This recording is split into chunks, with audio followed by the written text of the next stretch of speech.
तो जनपद हमीरपुर में भी कोई अहिल्याबाई पैदा हो सकती है, कोई बल्हारा पैदा हो सकता है। लेकिन आप लोग तो रामचरितमानस के चौपाई पढ़ते हो तो हमें कहानी चेरी छाप हो बेदानी, चाहे तो राजा बने, हमें कर लेना देना। हमें तो लगता है जितना बड़ा नुकसान तुम्हारा हुआ है उतना बड़ा नुकसान न दलितों को हुआ है न पिछड़ों को हुआ है, अगलों को तो हुए नहीं। अभी आपका पुत्री जवाब बंगाल पर न पहुंची है, आपके ही कारण कार्यक्रम लेट हो रहा है। जब आपकी लापरवाही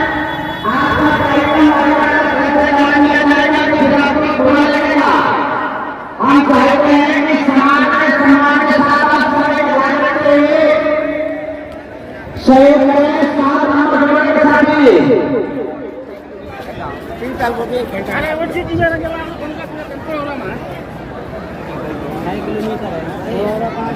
श्री रामदास पाल बाबू जी मंच के पास आने का कष्ट करें।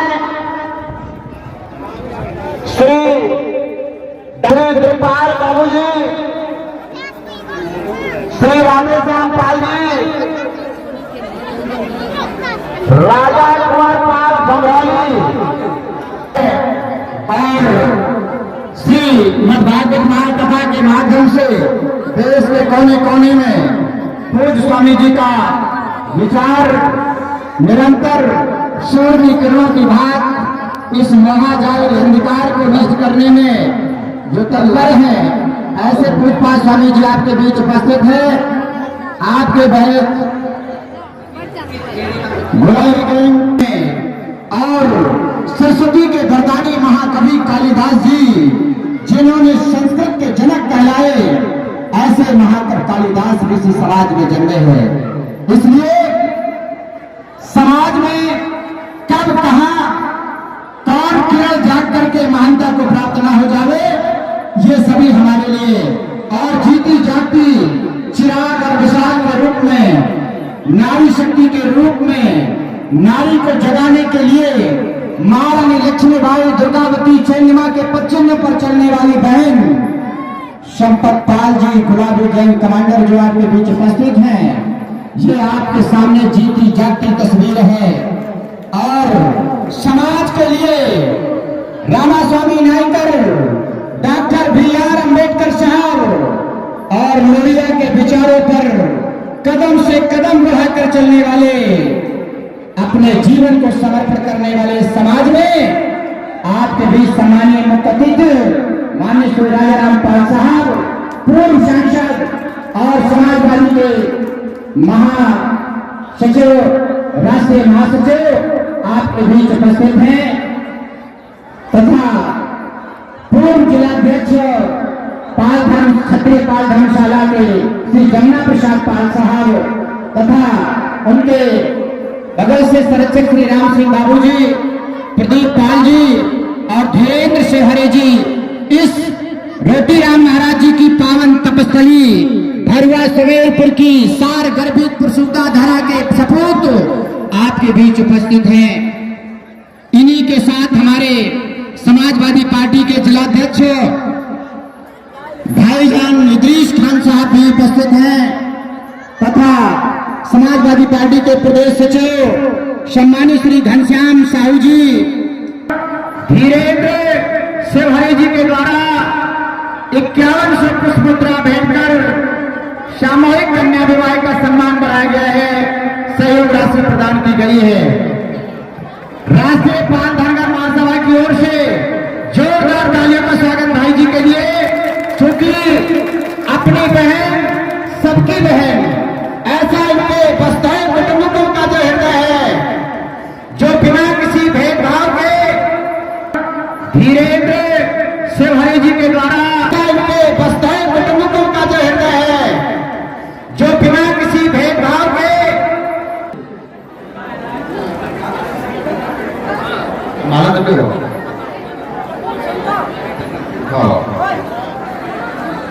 हमारे बीच डी.डी. पाल साहब मंडल अध्यक्ष जी,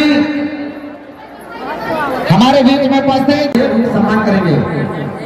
माननीय राजाराम सांसद साहब पूर्व सांसद जी का सम्मान कर रहे हैं। जोरदार तालियों से स्वागत।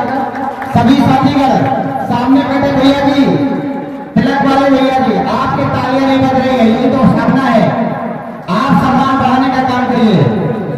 ये बात भाई हमें आगे हैं, अगर हमें से कोई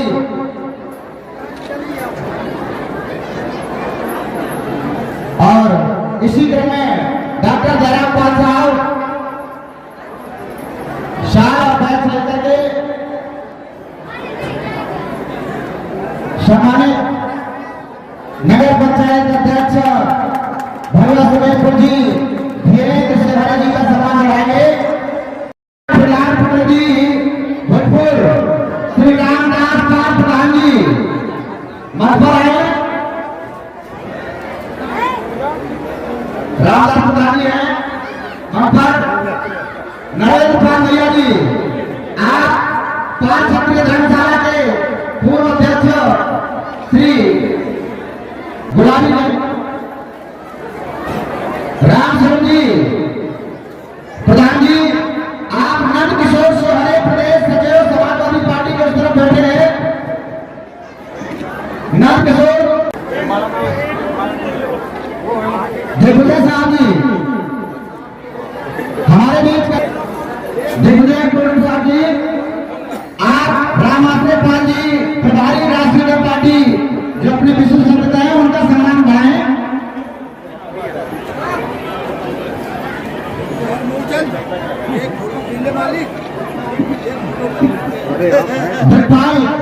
पाल साहब का सम्मान बढ़ाएं। और ये बहन देखो यार, बहन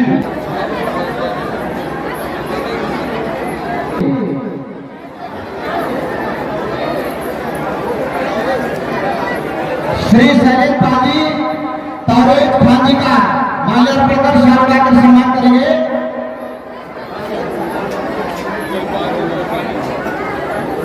कल्लू सिंह उर्फ रवि प्रताप भैया जी, आप बड़ी देर में पकड़ में आते हैं।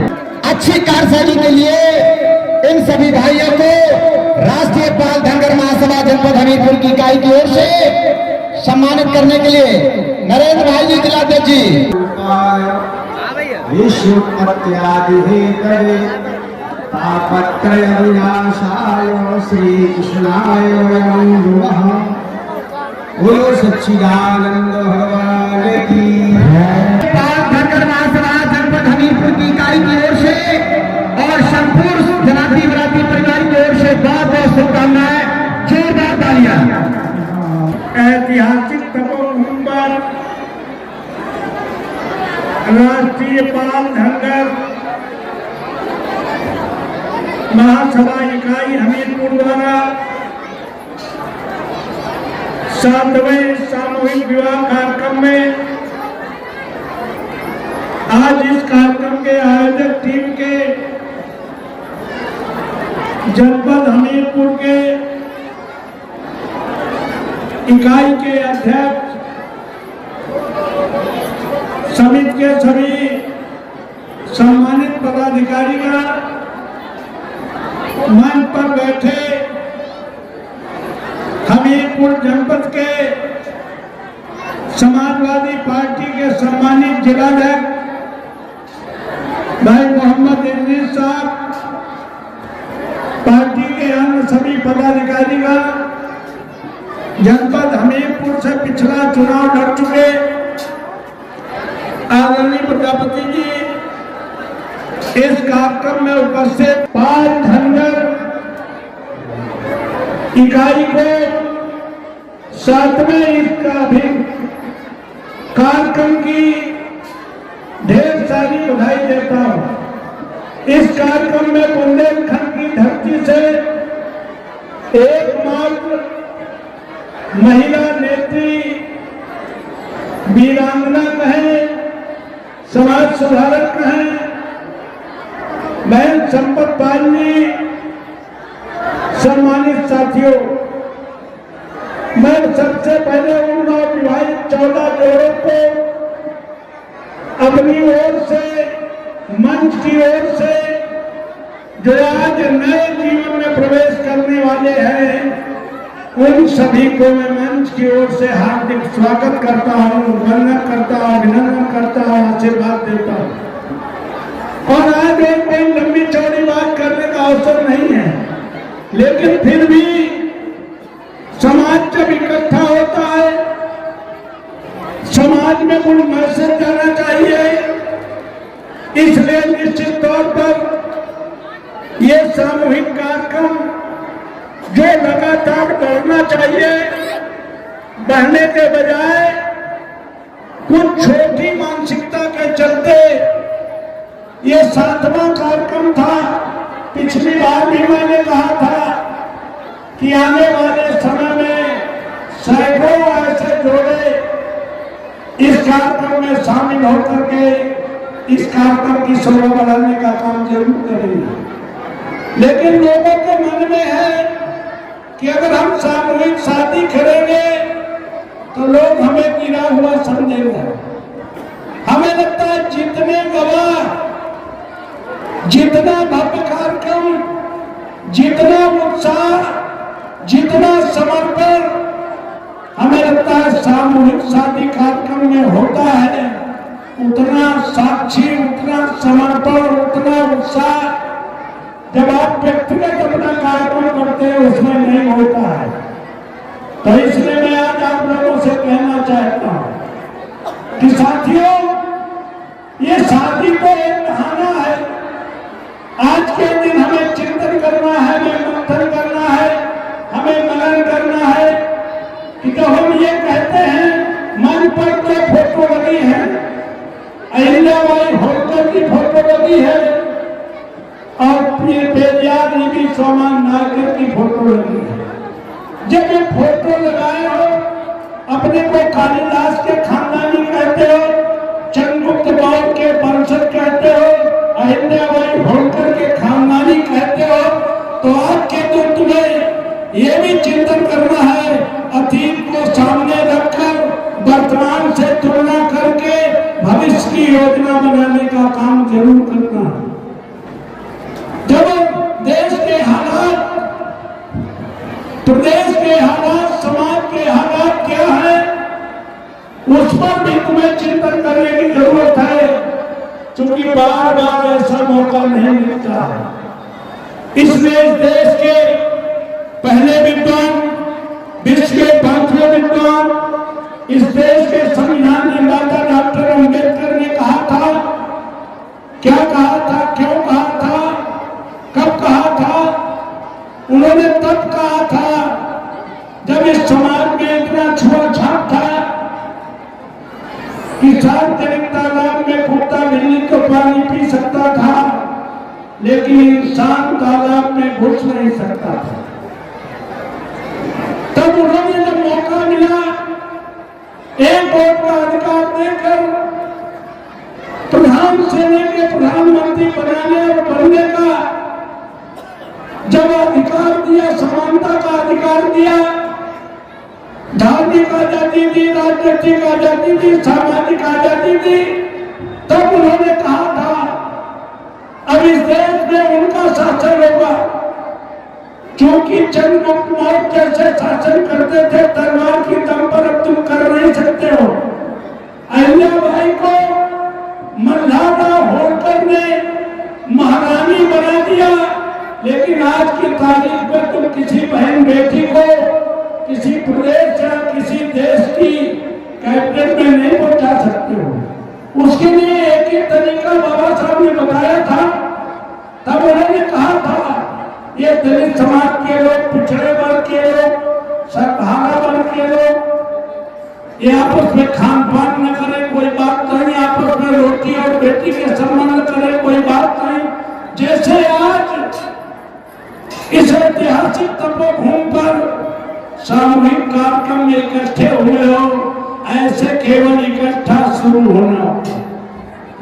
देश का पहला विद्वान केवल बैठने की बात, छोटी मोटी बात नहीं कर रहे थे। उन्हें पता था कि बैठेंगे तो बात होगी, बात लंबी चलेगी तो चाय पानी होगा, और देर तक चलेगी तो खाना पानी होगा।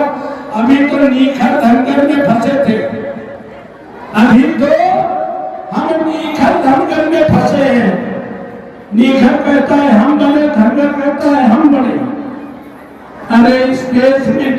जैसी कोई चीज है नहीं। इंसान में कोई जाति नहीं है।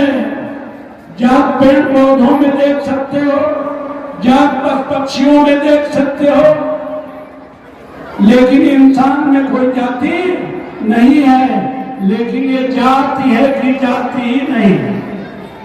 इसी के लिए डॉक्टर अंबेडकर ने कहा था बैठना शुरू करो, बैठते ही बात शुरू होगी, बात लंबी चलेगी, चाय पानी होगा और जब चलेगी खाना पानी होगा और आगे बात चलेगी तो रोटी और बेटी के संबंध भी हो जाए। कैसे हो जाए पहले? आज तक सर्वाइवल के लिए व्यक्ति जो काम करता था, सर्वाइवल के लिए जो काम करता था, ये निखर धनगर क्या करते थे? भेड़ बकरी चराते थे तो गड़रिया बन गए ना। तो सर्वाइवल के लिए जो काम करता था वही काम उनकी कौम से जाने देने लगा। जब डॉक्टर अंबेडकर और महात्मा फूले जैसे लोगों ने आपको पढ़ने का अधिकार दिया, एक वोट का राइट देकर प्रधान से लेकर प्रधानमंत्री बनने का अधिकार दिया, जब हम आगे बढ़े और जो शिक्षा आगे बढ़ेगी जातियां टूटेगी। इन्हीं निखर धनगर जो 14 शादियां हुई हैं, इन्हीं में अगर तुम्हारा कोई बेटा पीसीएस हो जाए, आईएएस हो जाए, आईपीएस हो जाए और बिरादरी में लड़की ना मिले तो माँ बाप दोनों हाथ खड़े होकर कहेगा भैया बिरादरी में कौन लायक बिटिया नहीं है, तुम्हारा जहां मन हो वहां शादी कर लो। कर लेते कि नहीं कर लेते? आज डॉक्टर से शादी कर रहा है, मास्टर से कर रहा है, इंजीनियर से कर रहा है, आईएएस से कर रहा है, पीसीएस से कर रहा है। तो जैसे जैसे शिक्षा बढ़ेगी वैसे वैसे जातियां टूटने का काम करेंगी। इसलिए मैं कहना चाहता हूं आज के तारीख में कि आज आप लोग केवल शादी करने नहीं आए। अगर इनकी फोटो लगाते हो, इनका वंशज कहते हो, तो बाबा साहब अम्बेडकर ने 3 सूत्र दिए। पहले उन्होंने कहा शिक्षित बनो। जैसे जैसे बिरादरी पूरी तरह शिक्षित हो जाएगी तो फिर संगठित होने में देर, और संगठित अगर हो जाओ तो बाबा साहब अम्बेडकर ने कहा तीर तलवार से सत्ता नहीं मिलती है, अब तुम्हारे वोट से सत्ता मिल सकती है। तो अभी तक तो एक महान समाज जो चंद्रगुप्त मौर्य का वंशज है, अहिल्याबाई होलकर का खानदानी है, अभी तक इन्होंने 76 साल में एक भी अहिल्याबाई पैदा करने का काम क्यों नहीं किया? एक भी मल्हार राव बनाने का काम नहीं किया। क्यों नहीं किया? बहुत होशियार बिरादरी है। इसने देश लेवल पे किसी को नेता नहीं माना, प्रदेश पे किसी को नेता नहीं माना, जनपद हमीरपुर में भी किसी को नेता। अगर जनपद हमीरपुर के लोग, बुंदेलखंड धरती के लोग अगर यही इकट्ठा हो जाएं, एक स्वर में इकट्ठा हो जाएं, किसी एक व्यक्ति के इशारे पर खड़े हो जाएं, एक व्यक्ति का कहना मान लेंगे तो जनपद हमीरपुर में भी कोई अहिल्याबाई पैदा हो सकती है, कोई मल्हार पैदा हो सकता है। लेकिन आप लोग तो रामचरितमानस की चौपाई पढ़ते हो, कौन भोय हमें कहानी चेरी छान हो बेरानी, चाहे को राजा बन जाए हमें कर लेना देना। हमें तो लगता है जितना बड़ा नुकसान तुम्हारा हुआ है उतना बड़ा नुकसान न दलितों को हुआ है, न पिछड़ों को हुआ है, अगलों को तो हुए नहीं। तो इसलिए हम आज आपसे कहने आए हैं, अब भी समय है। हाट में, बाजार में, शादी में, परीक्षा में, फलदान में, शमशान में चिंतन करो, मंथन करो कि हम क्या थे। अतीत को सामने रखकर वर्तमान से तुलना करके भविष्य की योजना बनाने का काम करो। केवल एक बार सामूहिक विवाह करके अपने कर्तव्य की इत्तिशी करने का अगर काम करोगे तो जनपद में कोई लीडर नहीं पैदा हो पाएगा। और लीडर इसलिए भी नहीं पैदा हो जा पाएगा क्योंकि तुम मानने के लिए राजी नहीं हो। अगर तुम चाहो जनपद स्तर पर मान लो, विधानसभा स्तर पर मान लो, अभी पंचायत चुनाव आने वाला है, अगर कहीं से लगातार प्रधान बन रहा होगा तो 4 और खड़े हो जाएंगे, कहना हम जीतन चाहे न जीतन, लेकिन इनका हम जीते। ये केकड़ा समाज है। इसलिए आपसे कहना चाहता हूं कि तुम्हारा कभी तुम इकट्ठे हुए थे तो तुम्हारा प्रतिनिधित्व बड़ा था, और जब से तुम फुटकर हो गए तब से तुम्हारा अस्तित्व खतरे में फिर पड़ गया है। मैं आज पुनः इस सामूहिक शादी कार्यक्रम में मैं आज पुनः कह के जा रहा हूं कि आप लोग दोबारा खड़े होइए, दोबारा बैठिए, जैसे शादी में आए हो ऐसे महिलाओं के साथ कभी राजनीतिक भागीदारी के लिए जनपद में इकट्ठा होना शुरू करो। हम गुरमंत्र बताने का काम करेंगे, जनपद पे लीडर पैदा करने का काम करेंगे, अहिल्याबाई पैदा करने का काम करेंगे, और सामाजिक बुराई से सामूहिक कार्यक्रम में करके हम पेरियार पैदा करने का काम कर सकेंगे। चूंकि देश के हालात बहुत खराब हैं। जिस संविधान के तहत पुनः अहिल्याबाई पैदा हो सकती है, पुनः मल्हारराव पैदा हो सकते हैं प्रदेश और देश में, उस संविधान को बदलने की तैयारी चल रही है। तुम्हें केवल कांवड़ ढोने के लिए राजनीतिक अफीम नहीं, धार्मिक अफीम पिलाई जा रही है। सबसे ज्यादा कांवड़ ढोने वाले, सबसे ज्यादा गंगा स्नान करने वाले, सबसे ज्यादा पूजा करने वाले कौन लोग हैं?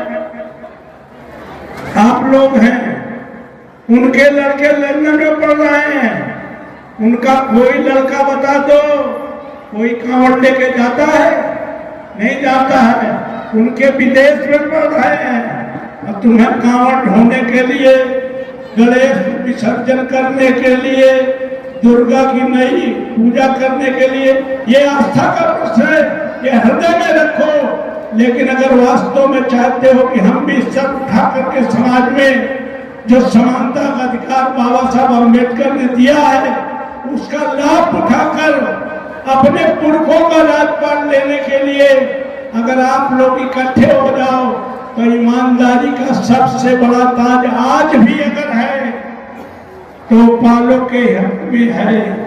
इसलिए कहना चाहते हैं, तुम पर बहुत लोग विश्वास करेंगे। देश संकट में है, इसलिए सबसे बड़ी जिम्मेदारी तुम्हारी है कि तुम और लोगों को, दलितों को, पिछड़ों को, अगड़े लोगों को इकट्ठे करके नेतृत्व के लिए अपनी ताकत देने का काम करोगे। निश्चित तौर पर इस आयोजन का और महत्व बढ़ जाएगा और देश के बारे में जो खतरा है उसको खतरे के लिए जरूरत पड़े तो इकट्ठा होना सीखो। राजनीतिक भागीदारी के लिए किसी के पीछे से खड़े होना सीखो। क्योंकि साथियों, राजनीति में 2 चीजें जरूरी है। राजनीति में जो कौम किसी का जिंदाबाद और किसी का मुर्दाबाद नहीं कर सकती वो कौम कभी आगे नहीं बढ़ सकती। क्योंकि जिंदाबाद में दम है। प्रजापति के साथ अगर तुम जिंदाबाद करके खड़े रहोगे तो भैंसिया भी आए तब भी बुलाओगे तो तुम्हारी टूटी चरपैया में बैठने के लिए मजबूर होंगी। और जिसका मुर्दाबाद करो अगर वो जीत भी जाएगा तब भी हमीरपुर की बाजार में मिलेगा तो पूछेगा धर्मराज जी कौन गलती हो गई तो माफ करो। लेकिन जो काम हो हमें बताओ, अगली बार हमारा मुर्दाबाद। लेकिन तुम तो किसी का जिंदाबाद मुर्दाबाद करते ही नहीं हो। जो आ जाए, बसपा वाला आ जाए तुम्हारे साथ, सपा वाला हो तुम्हारे साथ, कांग्रेस वाला हो तुम्हारे साथ और बीजेपी वाला हो, हम तो तुम्हारे साथ है। कांवड़ हमारी सबसे ज्यादा लग जाता, पूजा हमारी ज्यादा करता था। इसलिए आपसे कहने आए हैं कि अब भाई कबीरदास से सीख लो। कबीरदास जी कहते चलती चाकी देख के दिया कबीरा रोए, दो पाटन के बीच में साबित बचा न कोई। लेकिन तुम तो उत्तर प्रदेश में 4 पाटों के बीच में अब तक रहे हो। जब तुम बसपा के साथ थे, पूरे प्रदेश के साथ थे, तो दर्जनों एमएलए तुम्हारे थे कि नहीं थे? क्यों भाई? जब से तुम फुटकर हुए तो कबीरदास के लड़के ने कहा आप गलत कहते हो कि 2 पाटों के बीच में साबित बचे न कोई। तो कमान ने क्या कहा? चलती चाकी देख के हंसो कमान ठठाए, और जो मानी ढीग लग रहा है बाल लगा कर जाए। तो राजनीति में एक के हो जाओ। जिस दिन एक के हो जाओगे तो ये तीनों पाठ वाले भी तुम्हारे सामने बरसीम लेकर तुम्हारे बैलों को डालने के लिए आ जाएंगे। अगर तुम एक नहीं हुए, जो एक होता है वही नेक होता है। इसलिए आपसे कहना चाहते हैं, इशारे में कहना चाहते हैं, अब भी वक्त है। देश संकट में है, संविधान संकट में है, तुम्हारे अधिकार संकट में है, और तुम्हारे उन पुरखों का इतिहास जिन्होंने अखंड भारत का सपना देखा था वो चूर चूर होता नजर आ रहा है। आओ हम सजग होकर के, सतर्क होकर के इन सांप्रदायिक ताकतों का मुकाबला करने के लिए एकजुट होकर के किसी का जिंदाबाद और किसी का मुर्दाबाद करके साथ चलने का संकल्प लेके चलेंगे। इसी के साथ पुनः आज इस कार्यक्रम में आए हुए सभी साथियों का, दोनों पक्षों का बहुत बहुत आभार व्यक्त करते हुए अपनी वाणी को विराम देता हूँ। जय भीम, जय भारत। बहुत बहुत बधाई।